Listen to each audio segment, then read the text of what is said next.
Hello everyone, welcome to Blissfully Living. I'm joined again with my great friend Brian. Today, good to be here. Thank you, Brian. Yeah.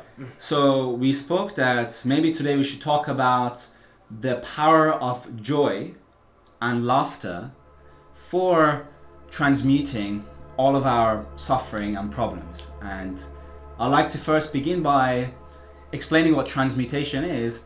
To transmute something simply means to change it from one type of material to another. So when it comes to our emotions, can we transmute something like suffering when we are, for example, anxious? Can we turn that anxiety into joy? Right? So we're just transmuting an emotion, a negative, so-called negative emotion, to a more high vibrational emotion.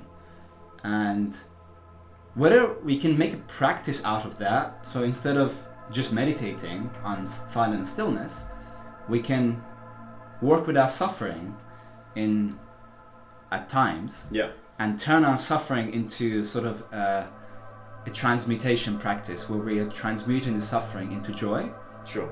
By, for example, maybe finding humor in the suffering. Mm-hmm. So like maybe detaching oneself from the suffering, looking at one's suffering, and then finding something that makes us laugh about the suffering. So for the past few days, at least the theme for me has been, okay, I'm struggling with certain things, and I get too serious about it. I have certain problems. I admit to myself that I have those problems, but my reaction to them is one of seriousness. Sure. I get quite serious. I'm like, I didn't live according to my expectations. So then my mind is very, very wants the best standard for me. Well, actually, I have a question for you. Because, yesterday we were watching a video by Joe Dispenza, and afterwards I actually listened to a podcast with him and Stephen Bartlett, so Diary of the CEO. And in it, he talks about, I think one of his main themes is that your mind basically grows and focuses on what you put your attention and your thoughts to. So I guess my question to you is that, is it necessarily transmutation that you're shifting or alchemizing one emotion into another, one state into another, or is it just the fact that you're choosing to focus on a certain band of, say, positive emotions, and in turn your mind and your body grows from that? It's really difficult when you're suffering. Like, for example, when I am judging myself, I'm like, I didn't live to my standard that I set myself, and I didn't do the things I want to do. It's really difficult to just practice joy, right? True. Because you're stuck in the suffering. You're stuck in that loop, right? So for me, what I found is the first thing I can do is just smile, right? So your body, when you're smiling, right, your body doesn't know the difference between when you're actually happy or not happy. So when you're smiling, so the practice I was doing was, I was suffering, I stepped back, I paused, and then I just smiled. I had my eyes closed, and I visualized all of the cells of my body from the inside smiling at the suffering. It's like, I'm suffering, but this is funny. Any way that you can look at the suffering and find humor in it. It's like, I'm stupid. I'm taking myself way too seriously here. Look how ridiculous I am. And something like that. Well, I think that's super interesting because Tony Robbins talks about this a lot, right? Your state and your emotional mind space is like a two-way communication channel. One affects the other, and it also vice versa affects the other way around. So what you're saying, when you're disappointed with yourself, when you're judging yourself, subconsciously your body language might be slouching, you might be frowning, right? But once you embody those practices that change your body language, say you open yourself up, you start smiling, that actually has a direct impact on your mental state as well. So for me personally, I feel like I don't usually sit and think through things. I'm way better at shifting my state through exercise, for example. If I go to the gym, if I go to the sauna, I know that I'll feel better afterwards than if I just journaled or I don't know what your take is on that, but I feel like for certain people, maybe there are different practices that work for different individuals. 100%. I think you can use exercise as the method of transmutation, because I think exercise is not just exercise. What you're doing is you're exercising power to go to the gym, and then in the gym you're exercising power, right? Like you're exercising your willpower, right? Right. And afterwards, and you're releasing all these positive neurochemicals. Yes. Yeah. But it's not just the neurochemicals, it's also the willpower and how you are exercising the willpower. Remember the threefold flame, like the belly being the power center? Yeah, yeah. So you are transmuting the lower emotion into higher by exercising the will center. Do you think willpower is a finite resource? No. No? Because again, the previous conversation, I was saying that each of our centers, the will center, the heart center, and the mind center, are not physical centers. There are centers of the divine emanation within our body. So they hold the same power that so-called universe has.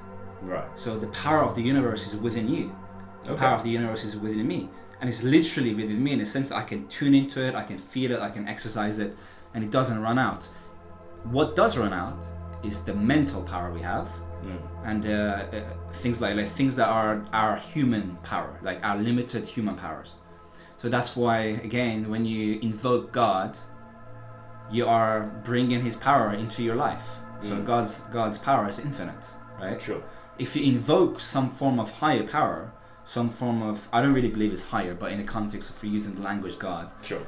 But I can use a different language, but in the context of... Well, this is going back to that conversation we had with certain like MMA fighters that have like a very strong religious belief, and I think you can draw from that to make the correct actions, to be more disciplined, and ultimately, the people from Dagestan are doing a great job. You look at Habib, you look at Islam, all those guys are fucking monsters.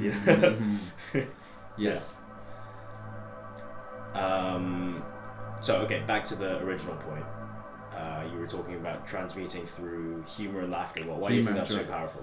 Okay, let me tell you the backstory to this, because I think it will be hilarious. When I did some DMT a few years ago, one of the things that DMT, and this is universal in the DMT literature, so if you look at this, what you find is that when people smoke DMT or they take ayahuasca, they tend to experience these entities who act as these jesters or jokers, who look at your problems and literally make fun of you. All right, but they're not making fun of you as an external thing. Making fun of you is so, when you do the DMT, you're so one with these entities that you laugh at your own problems. You're like, I am an idiot for taking myself too seriously and thinking I am this person with this thing, all these labels. Yeah. They really show you and make you feel the humor of life, right?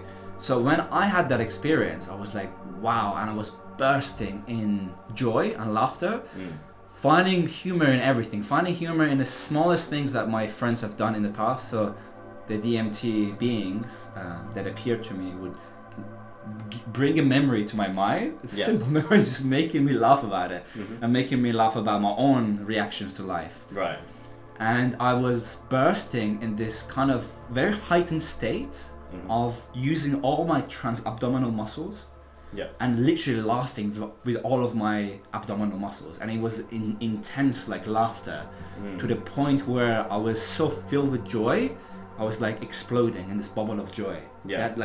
And I was like, wow, this was a real experience, even though it was induced by psychedelics. So then I thought, okay, can I create this without any substances, right? Without any plant medicine? So this is the motivation for why I'm speaking about this. Can we make so much humor out of our suffering while we're suffering, that we can sort of create these bubbles of joy that is intoxicating? So that's sort of the motivation where I'm coming from. Yeah, no, that's really cool. But the only thing I push back against with like being in a normal awakened state and making fun of yourself in that same way, and the reason why I don't think it would work as well is the ego, right? Because like, you know, just from experience, like sometimes your friends will make fun of you, and then like they'll eventually step over the line, and then you'll have this like adverse reaction, right? And I do think that might be the case with making fun of yourself as well. Like there's certain things where like, you know, that's kind of funny, but then is there a line where it gets too far, where you like actually start damaging your psyche in the sense that you know, like, is it harmful to make fun of yourself? It depends. I suppose what I'm saying is, if you are in a lower state of suffering, right, you step out of that suffering and you smile, like physically actually smiling. Now the Rosicrucians have this practice, and they're like a mystical esoteric school. Yeah. They have this practice of the inner smile, where, as I was saying to you, they smile physically, and they visualize this. They visualize and feel their inner smile sort of circulating throughout the body, right? Sure. So it doesn't have to be you make fun of yourself in a humiliating way, because that's not the point. The point is making fun of your suffering in the most simplistic way. It's like, to concretize But this. that's also still different from just like experiencing gratitude and feeling content. Okay. It's a different state of mind than gratitude. I think you can tune into joy via gratitude. Yeah. But this state of being that is just pure joy, I think can be directly accessed via humor and laughter. Okay. So for me, when I feel anxiety, if I just quickly like notice it, just smile as I'm anxious, or if I'm depressed, if I just smile, I can physically smile. Like when I'm depressed, I can't feel joy necessarily, but what I can do is smile. If I smile, and then a simple affirmation like, how stupid I am for suffering, like this is silly, like something like that. Yeah. It could be any technique, whatever works for you. There can be a meditation that you do where you are visualizing yourself as your higher self from the future, where all of your problems that you're suffering with is already solved from the higher self's perspective. So you imagine you being the higher self, and you're looking back at yourself and you're just like laughing, like none of these problems are real, like you're just fooling yourself, you know? Actually, that's a great point, because I could just think back to the times where I was in high school or in middle school, right? Yeah. You'd think your GCSEs or your A-levels were like the biggest thing in the world, and then you see the lower years going through the same thing. Like say when I was in my A-levels, and I see like 4th years and 5th years going through the GCSEs, like we'd always just make fun of them. We're just like, you know, like these don't actually matter. But when you're in the moment, it's very difficult to distance yourself from that. It's really difficult to find a joy when you are in it. Yeah. But it's possible to unlock. So a theme, I've been thinking about a theme, which is like how to unlock joy in everyday moments of life. Even when we are really suffering. So this is really the motivation. Like, but I think the key, well, you tell me what you think after this. I think the key in this is to start enjoying the process instead of the outcome, right? Like a lot of, you know, whether it's spiritual gurus or entrepreneurs or like high performers, they all talk about enjoying the process rather than the result, and being impatient with action and being very patient with the outcome, right? So whether you want to look at it from a business perspective, where it's like you can do everything in your power to make your business succeed, but you can't necessarily guarantee the outcome. So focusing on a certain number, a certain metric that you want to achieve is not productive, because that's not something you can change. And then you look, if you look more esoterically, you look at you know, manifestation, or you look at even like Napoleon Hill in Think and Grow Rich. He talks about focusing on the things that you can change, visualizing the process, visualizing the outcome, but then not necessarily knowing how to get there, and just doing your best to move in the correct direction, right? So I think that comes with like living in the moment and enjoying the suffering almost a little bit, and that is the reward in itself rather than achieving the result. Because I think, like we talked about last time, the like human, I guess, greed and desire is endless. So like even if you achieve a certain milestone, there's always the next thing, and the next thing, and the next thing. So if that's like an endless pursuit, then you're just never going to reach happiness if you base happiness on an outcome rather than the process itself. Yeah, what you're hinting on is outcome-based happiness. Yeah. And that's the essence of what is often called the matrix. Okay. But by like Andrew Tate. No, this is different kind of, this is like a matrix where the only way you allow yourself to be happy is when you gain a certain outcome, as you were saying, right? Yeah. So outcome-based happiness is actually one of the ways the matrix keeps you imprisoned, right? And I think you've spoken to my friend Adam, who's a coach, and he's got this thing that he just hammers every time. It's like his main thing, which is to feel joy, gratitude, all these higher emotions without any reason, without any condition, without any outcome. So right now, I ask you, Brian, feel happy, just be happy. And you can do that. The whole teaching is that you can just feel happy without any reason or any condition, without any outcome, right? Right now, if somebody says to you, feel gratitude, you can just feel gratitude. That one I understand. I think gratitude, at least for me, is a lot easier to achieve than happiness. So the practice of the joy I was describing to you is one way to do that. So just smiling, and visualizing that in this central column of your body, this smile is circulating. So all of your cells, all of your organs are smiling. And feeling the joy circulating and moving upwards. I'm interested. But you have to smile. You have to actually smile. Okay. No, you have to be willing to actually get into the state. No, I wanted to ask you, when you say like circulating energy, right? Because you know, like certain practices like Kundalini talk about this, like a lot of breathwork talk about this, and I've read different accounts of which direction energy should be circulated. So whether it's up the front, down the back, or up the back, down the front. What is your general take on this? Or is there a different function for each practice? I think if you're a beginner, just do it any way you can. Like it doesn't matter. Like just visualize the inner smile. You can visualize like your smile inside of your body circulating up and down. It goes up, it comes down. It goes up, it comes down. But you're not just visualizing it. You bring in your attention from, for example, from below. From your perineum all the way to the top of the head. So it's not just vision, it's actually attention. Because wherever your attention goes, your energy goes. That's the whole point with like chakra meditation. One thing that I've been doing a lot is the NSTR protocol. You know, Andrew Huberman. So it's actually a meditation voiced over by Huberman. And he takes you through this full body relaxation where you're literally placing your attention in a spotlight in certain parts of your body, and then you're just focusing on relaxing those parts of your body and breathing deeply through your nose, out through pursed lips. So you're like really activating your parasympathetic nervous system, relaxing, and it's sort of like a mix between yoga nidra and like mindfulness meditation in a little bit. And I just find like even in 10 minutes, it completely recharges my mental, physical state. So I could be super tired after long day's work, and I just do 10 minutes of that, and I'm like good to go for another few hours.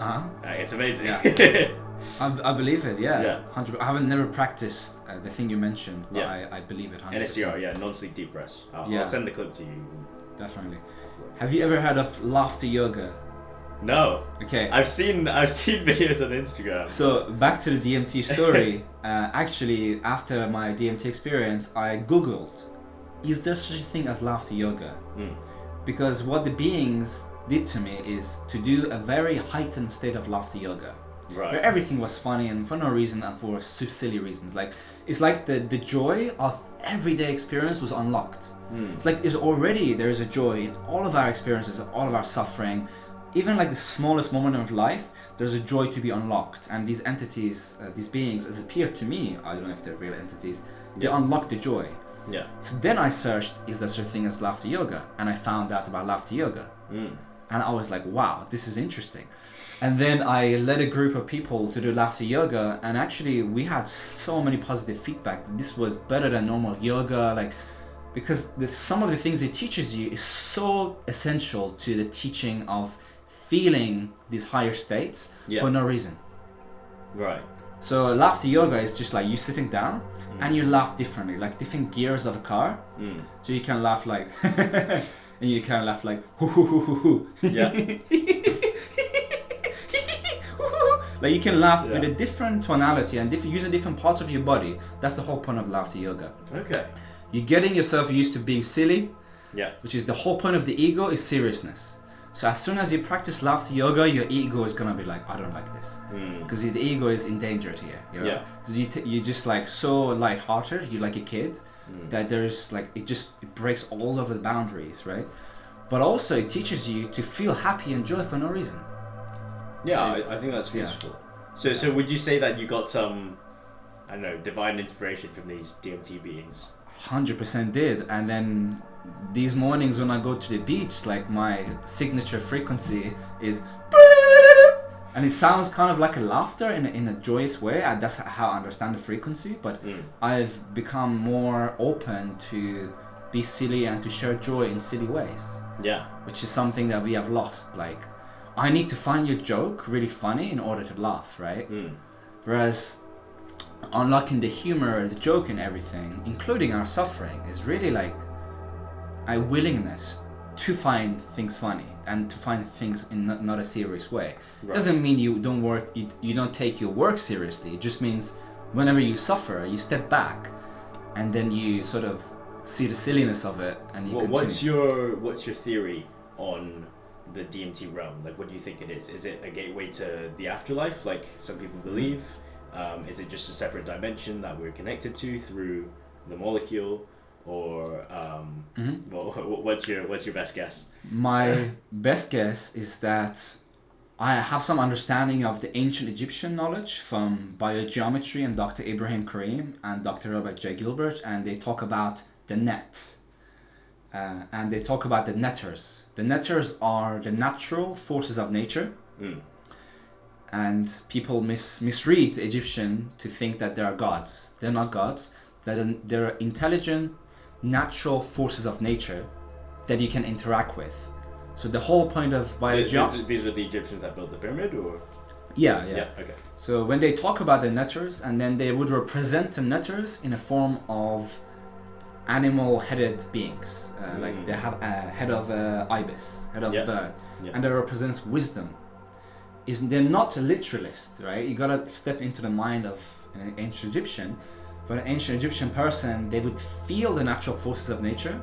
They're so in tune with those natural forces of nature.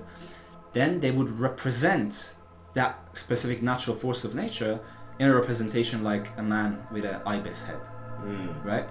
A different pictorial representation which connect with certain natural forces of nature. And these are like beings almost, right? But they're natural. They're not supernatural. They're part of nature, and they're connected with certain manifestations in the physical realm, even. You know. Sure. So, I think what DMT is doing is there was a time, like the Egyptian time, when we felt the natural forces of nature. We interacted with them as if like me and you are interacting. That's the whole point of biogeometry. So we have like a different way of communication. We had a completely different way of communication, which was, I think, more telepathic, more clairvoyant. Do you think this has to do with what Joe Dispenza talks about with the receiver? The receiver in the third eye? Exactly. I'm getting to that. So what I think the DMT is doing is opening up the portal, which is connected with your third eye and the crown. So if you the crown is connected with your connection with higher dimensional realities, whatever that means, you know. The third eye is like connected to the crown. So from the third eye to the crown is your connection to higher dimensional realities, like your guides, if you believe in angels or whatever. It doesn't matter, but for the sake of this conversation, I think when you take DMT, you open these portals, and then you can again, like before, like historically, reconnect with the natural forces of nature. But now it's drug induced, plant medicine induced, better to put it in a better way. We used to have our pineal glands and our brains in such a way that maybe we were producing DMT on a much larger scale. Because nowadays people treat DMT as, like, some people call it the molecule of death, right? Because like allegedly your brain releases DMT before you die. Spirit molecule, but also you could call it death molecule.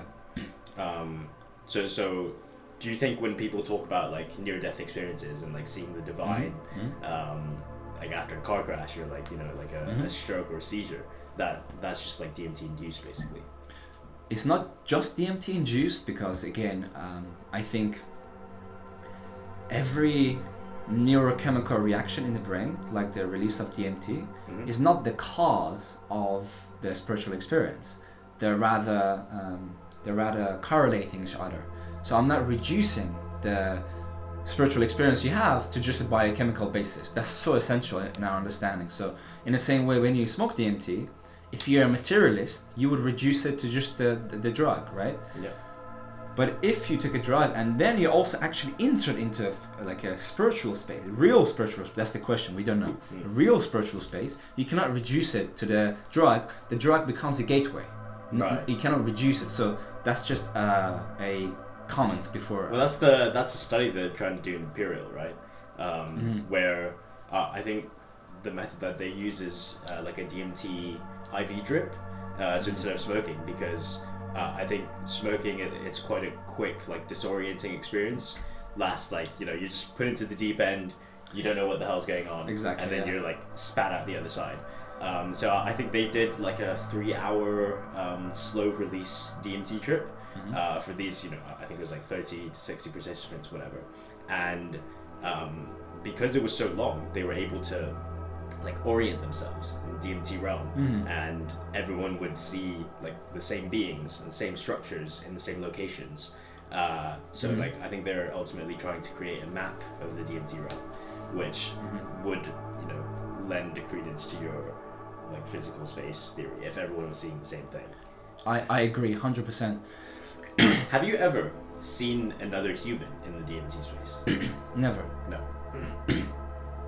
So do you think it's like parallel, contained, I guess, spaces? I have one idea, which is connected to what I was saying about the ancient Egyptian idea. Another reason why I think it's such a good idea that we are accessing the netters, the natural forces of nature. Yeah. These are super intelligent beings. They're not like on a level of humans. They're the natural forces of nature. We have accounts of almost universally across culture, from ancient Egyptian to Druidic understanding to shamanic understanding of, for example, entities like elves, right? Sure. And this wasn't necessarily induced by psychedelics. It's just the mythologies that are around of these beings. We already have accounts of these beings in like Greek mythology, in Druidic mythology. I think these are connected to real entities, because DMT is giving you direct access to these entities. So if you compare the description, for example, in the Druidic understanding of what are elves, what are the qualities of elves?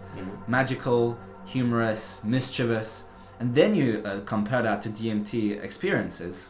For the majority of people, experience these beings who are, as Terence McKenna calls them, machine elves, who make fun of everything. It's like, fuck you, like you think you're so important. Like that is so common in DMT that people are beginning to say like they may be real entities, because everyone's experiencing similar archetypes, and these archetypes are shared in like different mythologies around the world. Right. So maybe there is like a real connection with the natural forces of nature.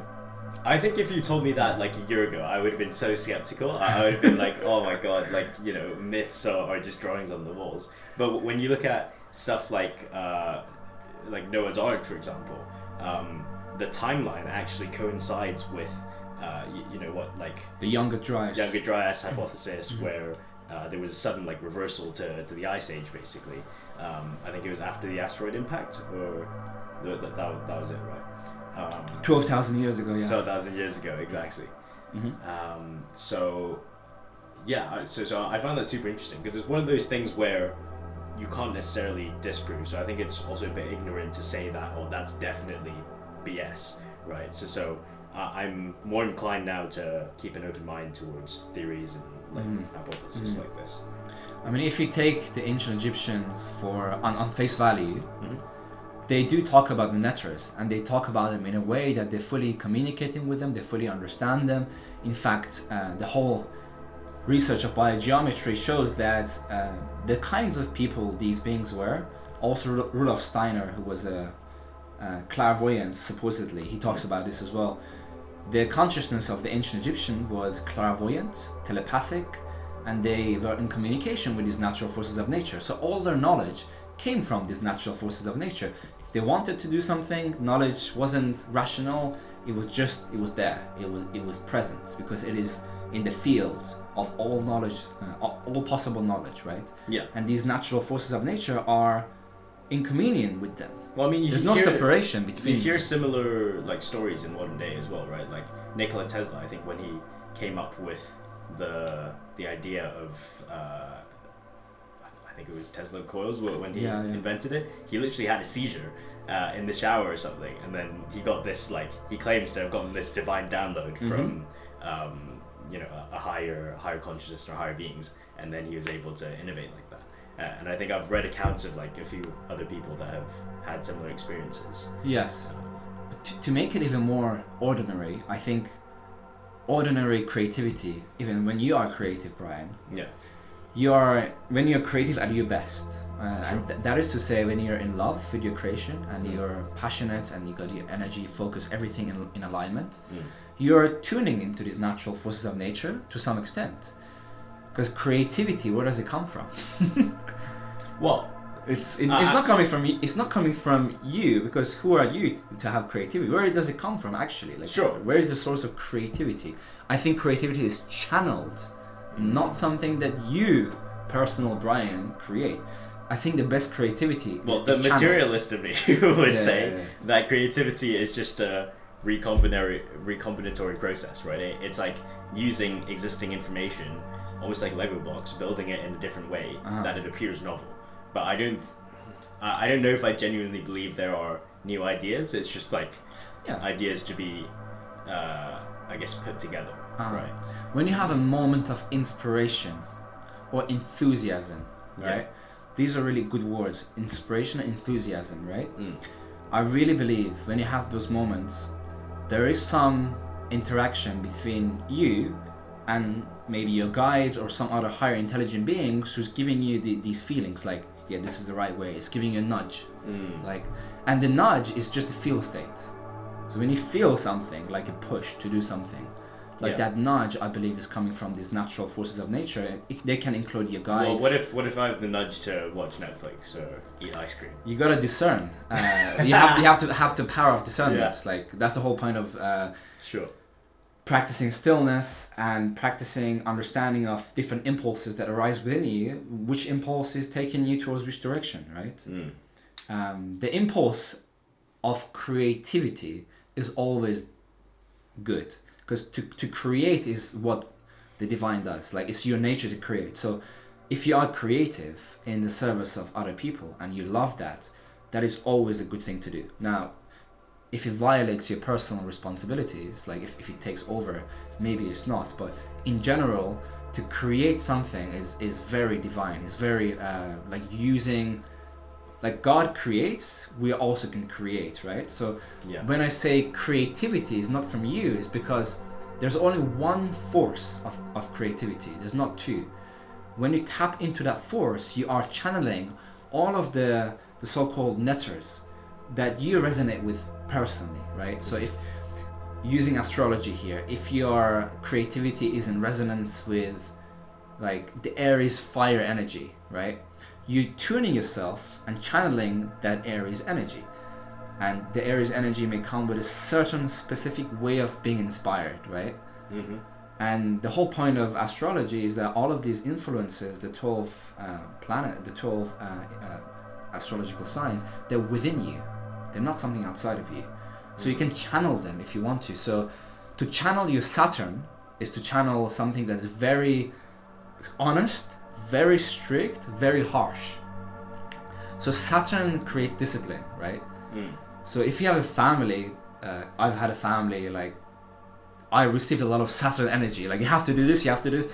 So they're channeling that aspect of the divine within themselves that is kind of resonating on those qualities. Right. So all of these impulses, all of these creativities are not coming from like this brain. We're channeling stuff all the time. I only mentioned that to make these netters not something for the ancient Egyptian, but universally for all people of all time. The only difference is the ancient Egyptians had a very deep feeling of these beings, what they were doing. Right now, we're channeling them without even knowing we're channeling them, right? It's more of a subconscious thing. But sure. At that time, they consciously felt them, interacted with them. It was more, maybe now as in dream time, maybe we can consciously interact with them. In psychedelics we can. But in day-to-day life, you're always interacting with them, always channeling them. But it's more of like you feel something, or you feel a push or a nudge. It's not concrete, you know? I see. Yeah. I do think that's interesting.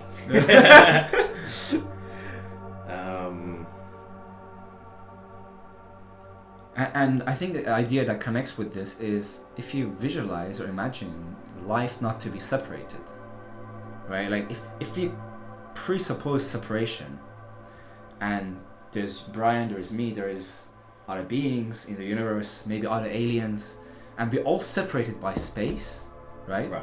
Then this idea doesn't make any sense. So as in like we're all one? Yeah, as in there's a field that connects us all. Isn't that sort of like solipsism? No, it's not solipsism because you have this reality that is shared. It's not that you have your reality and I have mine. There's this field of oneness, of consciousness, where all of these beings that we're speaking of are not outside of us. They are within this field. And because there's no space that is fundamental, interaction with these beings should be as simple as interacting with yourself or with the person right in front of you, because space is not fundamental. Now you can talk about this. You know the remote viewing experiments? Yeah. They showed this exact same thing that I'm talking about. So that's true. Time and space was irrelevant when it came to the distances with which they were able to remote view.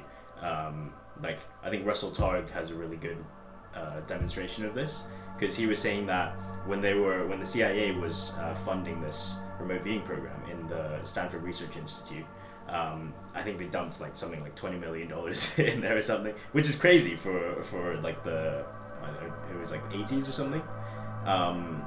And one of the experiments that they did was that they took 6 psychics that allegedly were able to remote view, and they would put them in like a electrically shielded box, because I think that reduces the interference with the signal.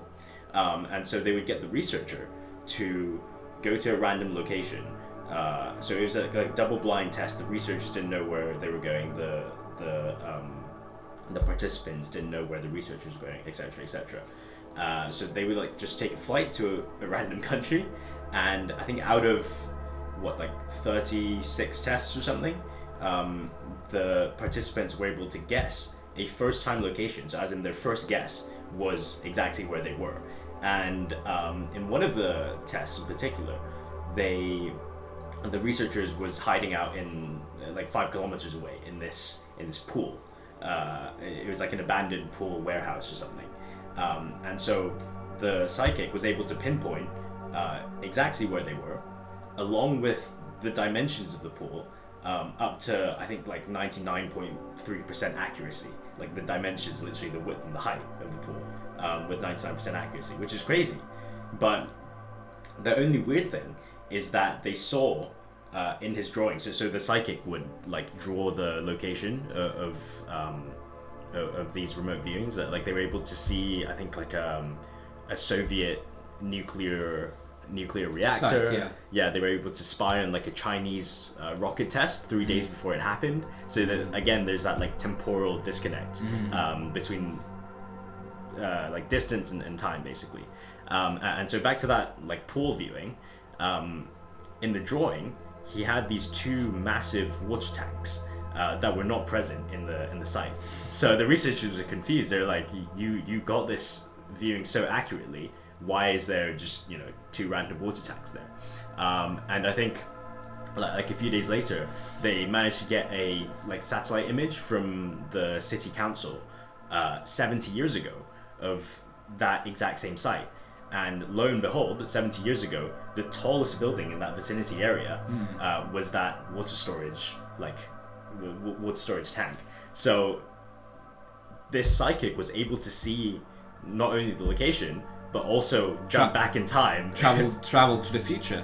No, it was in the past. In the past, sorry, it was in the past. Okay. For 70 years and see, you know, this distinct structure, which is just crazy. And another test similar to this that they did was they got this woman that he was working with that also happened to be psychic to answer questions through drawings. So that they would give her a series of problems and she would have to essentially guess the answer through her psychic channeling. And she was asked to draw this the shape of a nuclear reactor, and she drew it out, but there was one you'd have to see the photo to believe it, but there was just it was largely correct except for one bit. And then when they showed her the answer, the reference answer photo, it was also a drawing, but done by the researchers, and it turns out the researcher actually drew the same part wrong. So they think that she, instead of actually viewing the reactor itself, she was cheating in the sense that she was looking 5 minutes into the future to see what the researcher would draw. And she saw the wrong drawing of the researcher and thus produced the same drawing, which is just mind-blowing, you know. So thinking about the implication of this, because this is so important, right? You've read the paper by this, now it's on the CIA declassified documents of Robert Monroe. I think the writer is not Robert Monroe, or could be the writer of the paper. It was a CIA researcher that was studying under. Yeah. The best theories they have, and what I really love about the CIA research, is that they have zero metaphysical position in what is reality. You know, they're not biased. They're looking to look at what works. they're looking to build weapons and to have strategic advantage over Soviets and other countries. So they just want power and they just want technology. They don't give a shit about whether this is crazy or psychic. Well, I think before you go into explaining that, just for some context, the Gateway documents were originally motivated by the Cold War, because the CIA thought that the Soviets were training psychic spies to gather intelligence on the Allies and CIA in particular. So then they decided to recruit Robert Monroe, who was this I think he started off as an engineer, and then he started having the ability to remote view, or astral project, sorry. So he's able to leave his body and see things that were not where he physically were. And he was able to develop this technology called hemisync that essentially uses binaural beats to synchronize both your hemispheres and develop that mind-heart coherence to allow you to achieve altered states quicker than you normally would. And so the Gateway program was essentially these CIA agents that were trained under Robert Monroe to astral project and remote view to gather intelligence on their enemies, basically. So yeah, please continue. Exactly. They had a really good motivation, the motivation is not coming from some metaphysical biases, They're just looking for strategic advantage over the Soviets because they thought that they're spying on them. They were getting FOMO. They're training psychic spies. We want them too. So yeah. If you read the paper really carefully, it's mind-blowing, what they're saying, It's completely mind-blowing. And this is 50, 60 years ago. So God knows what theories and what applications, technologies they have right now, which is probably way ahead of that paper.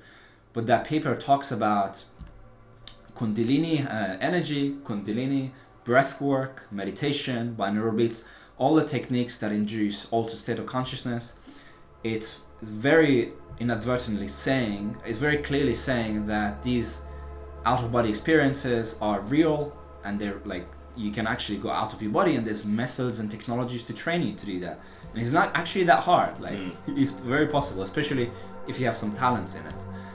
But and the most interesting part of the paper is when they talk about how consciousness is creating the illusion of space-time through holographic reality. And that is like the way to understand what the fuck is going on right now. Like if you look around you, none of this is physical space. It's all a hologram projection of consciousness, and consciousness is one field. So when the remote viewers are going into the future or into the past, they're not really going into the future or into the past. Right. So there's no fucking time. They're just going into this field, which is all information, all knowledge, everything is already within this field. They're just tuning to that field and they're gathering the information. Same with space. If space is a holographic projection of consciousness, then seeing separation is not real. It's not actually in reality, right? Right. So you can see in China by going through the consciousness, because there is no space that's fundamental. And the consciousness can, within tapping into that consciousness, you can view any space in that consciousness, because that consciousness is one unified field.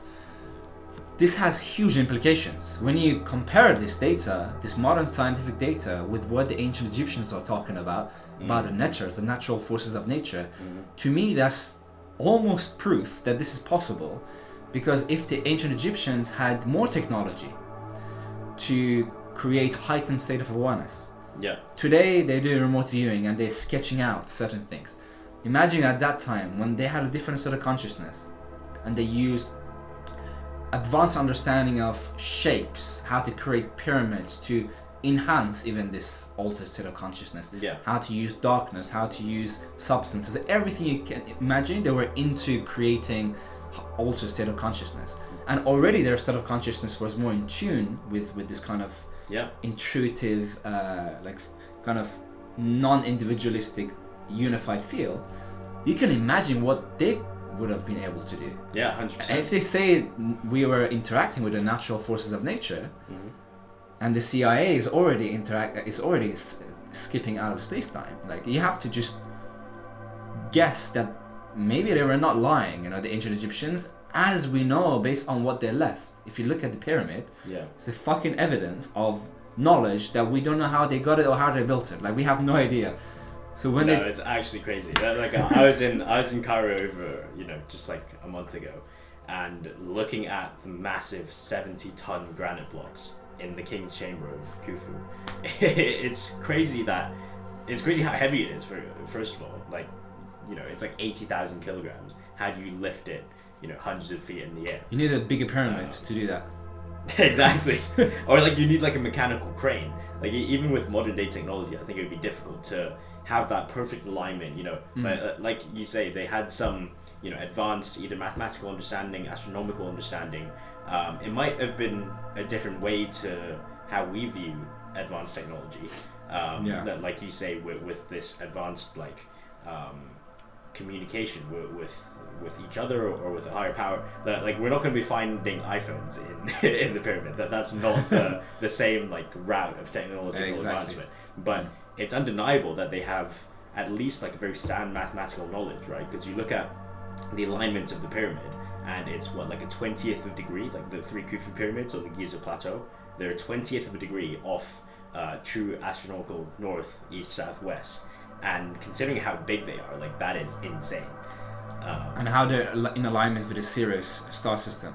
Yes, with the Sirius star system, and if you look at the original height of the Khufu pyramids, for example, I think you take the height of the pyramid, you multiply it by 43,200, you get the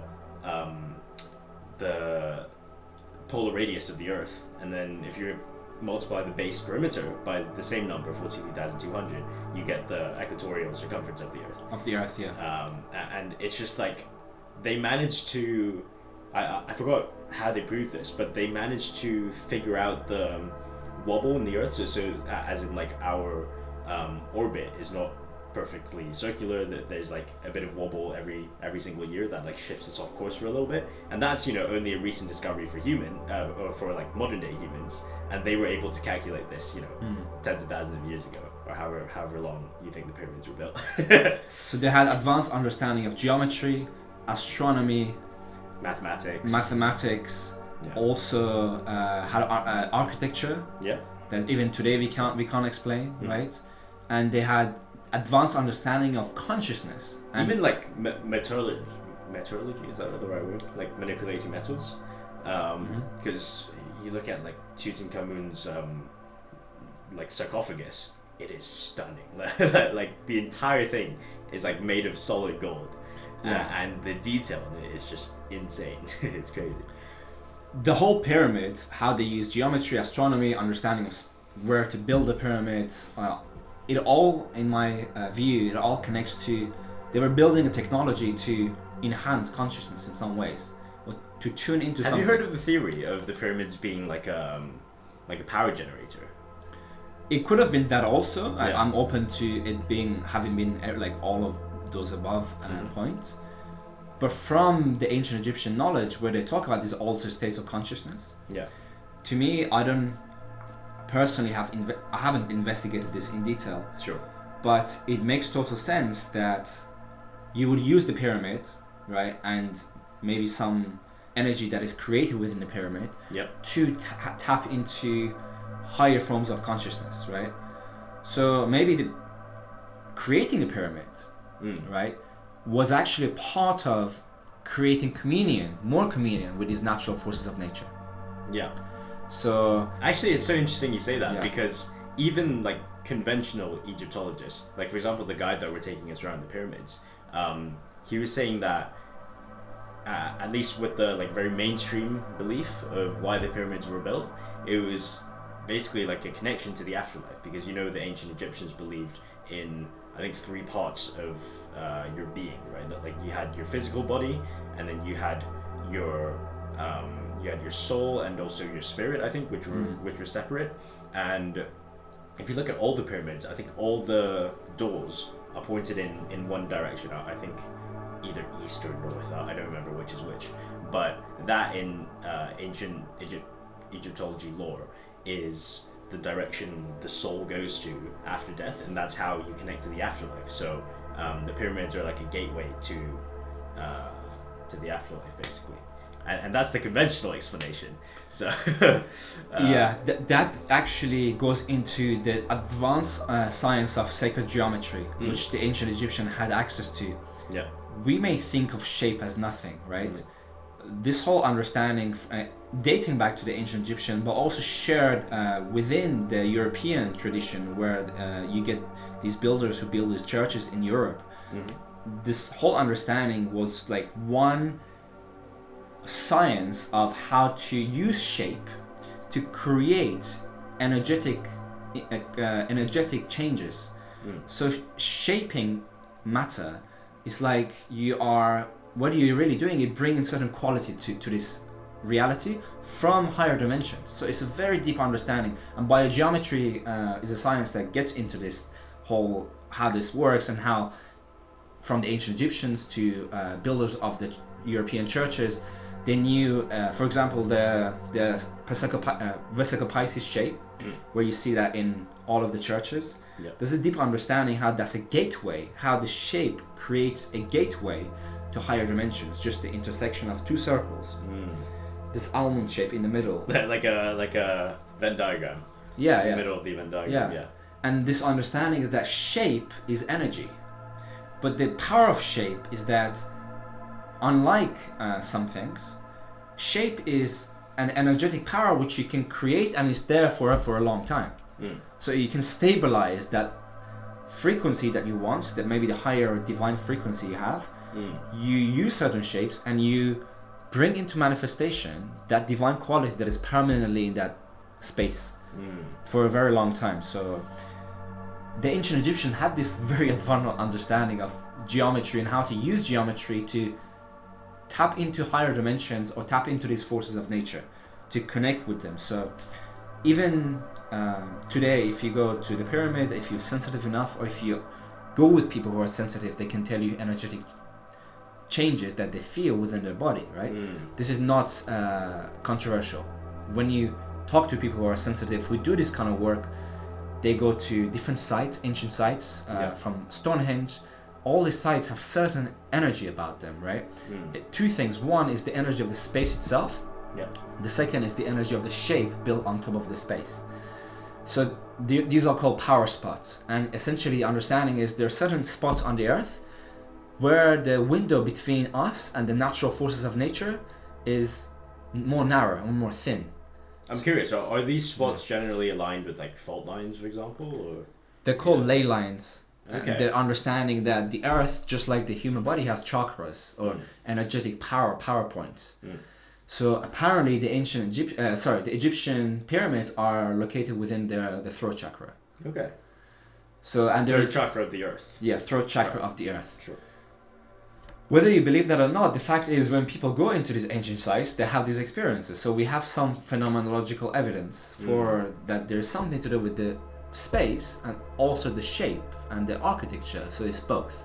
It's the space, and then they use the understanding of the space and understanding of geometry to how to build certain architecture with certain precise mathematical formula that creates this almost doorway to higher dimensions. It's like Doctor Strange. Yeah. Like creating a portal. They're creating portals because they have this understanding of what shapes are and what architecture is. So do you think this has to do with like say like feng shui in Chinese culture? 100%. Yeah. It is to do with that, but I think much of the knowledge is lost. The knowledge that you have available is the buildings that are left over. So if you go to Vedic India, you go to China, like the buildings, the churches in St. Andrews. Yeah. I go to Martyrs Kirk and I study there. And the reason I go to Martyrs Kirk and I study there is that I am studying in a place that is connecting me to higher dimensions. Where there is healing energy, there is centering quality, what Dr. Abraham Kern calls centering quality. So a lot of these buildings, they're designed to create a centering quality where you neither go to the yin and yang, like polar forces, to sort of receive a balancing of your energy field. You get the centering quality, and the centering quality is like a harmonizing quality. It doesn't make you imbalanced. I see. So that's why you go to these sites, at least the churches around here, there's this kind of like space to your field. There's this peace. Yeah. Right, and that's the centering quality. You can really if you pay attention to it, just be aware of how do I feel now, like, and why do I feel. I do feel very calm in churches. Whenever I go to anywhere in Europe, I try to go into like the main church of the city, and like when I was in Prague, for example, there was this gorgeous. I think it was either like a Baroque or a Gothic church, but it was just, first of all, it's stunning. I think the architecture helps. Like if it looks that good, you're just like in awe, you know. You just sit there, and I'm not even religious, but I just go and sit there, and I do feel like a peace and calm, which might be what you're talking about. Yes. Imagine combining some of the technology we have today, like binaural beats, meditation, any of the things that Robert Monroe talks about. Yeah. You take that and you do the practice inside of a power spot. So when people meditate in a pyramid and they I forgot to tell you actually, Yeah. I was offered this very unique opportunity. You know the Kukulkan pyramid in Mexico? Mexico, yeah. The step pyramids. So from 2008, the government's banned it from being like climbed, and you can't go into it anymore because it was damaging the structure. But one of my friends, one of my mutual friends I know, is organizing a trip, and he's partnering with like a luxury travel company within Mexico, who has connections within the government. And the highlight of the trip was going to be going into the Kukulkan pyramid for a quantum healing session.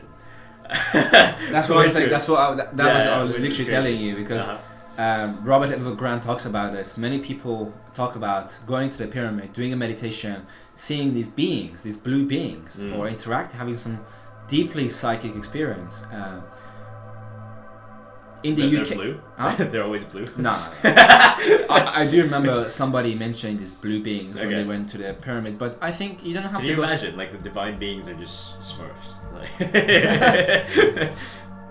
You don't have to go to the pyramid. This is the point. Like, there is a map you can search. It's called a UK ley line map, and you see all the energy ley lines. And the whole point of ley lines, how they calculate them, is because all of these ancient sites are connected. Yeah, so they yeah, draw I've lines. seen that as well. So that connection doesn't just end at the ancient sites. It also runs through every location, in every place that you live on the earth.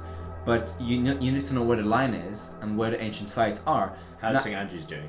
I was actually searching this the other day, and I saw this well. It's called the Monk's Well, and it's apparently like approximately close to one of the ley lines. And there's another understanding of the wells where they built wells is exactly near the power spot, because the water from the power spot had certain energetic quality. They would drink the water; it would have a purifying, healing effect on them. Yeah. So they would build these things near power spots. That's why they build the pyramid near the power spot. That they build the wells like near the power spot. Yeah. They build churches on power spots. So even wherever you are, if there is a church that is at least like a few hundred years old, and you go to the churches, if you do a meditation, it's much more powerful.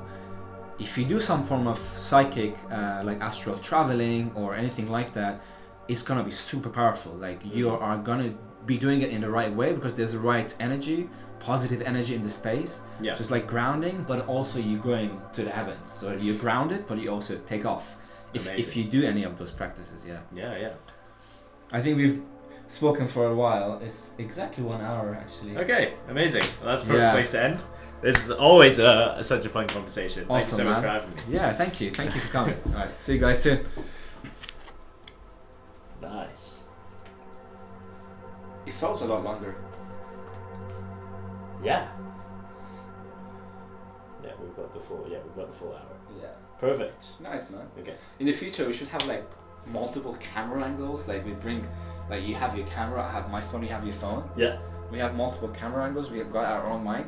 Yeah. And I'll synchronize the cameras. You know what I mean? Yes. Cameras changing, yeah. Yeah. Well, it could be just more. Yeah. I always like to improve what I do. I'll let's see how I can